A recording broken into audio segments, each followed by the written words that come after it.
Hey, welcome back. 1 Samuel chapter 8 and then to chapter 10.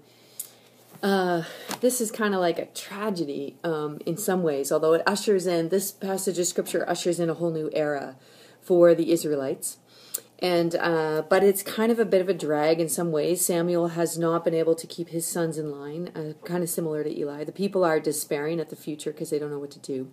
And here's a real tragedy. I think the real tragedy of chapter 8, anyway, is that the people long to be like the other nations. This is kind of something that comes up over and over again for the Israelites, and actually, truthfully, comes up over and over again for you and me. Is that as much as God calls us to live a different way, we want to live the same way, because there's a lot of pressure to live the same way, to be like other nations for the Israelites, and to be like other people for us.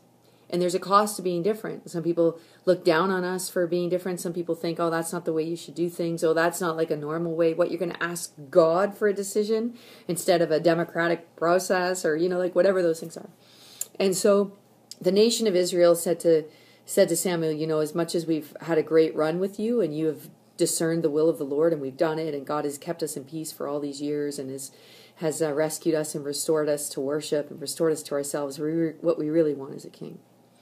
And Samuel actually gets ticked off because, of course, he has ushered in this new way of being, that God would be in charge of his people, not anybody else.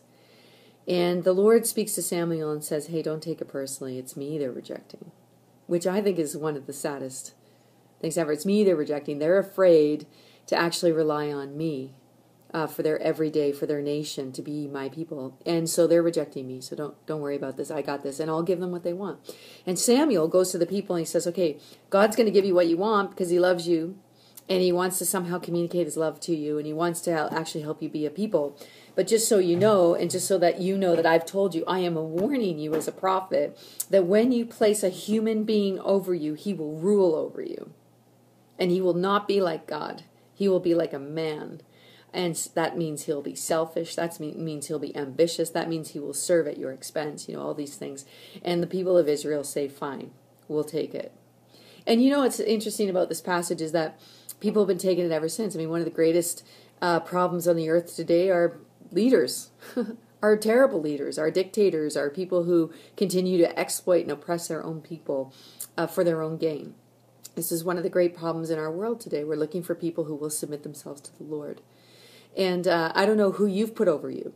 I don't know who you've allowed to rule and to reign in your life. Maybe it's a relationship that's toxic. Maybe it's a standard and hierarchy that's wrong. Maybe there's some women here, or maybe you're a guy and you're still thinking like, oh, guys should rule over girls, or, English people should rule over other people, or, whatever the case may be, Christian people should rule over.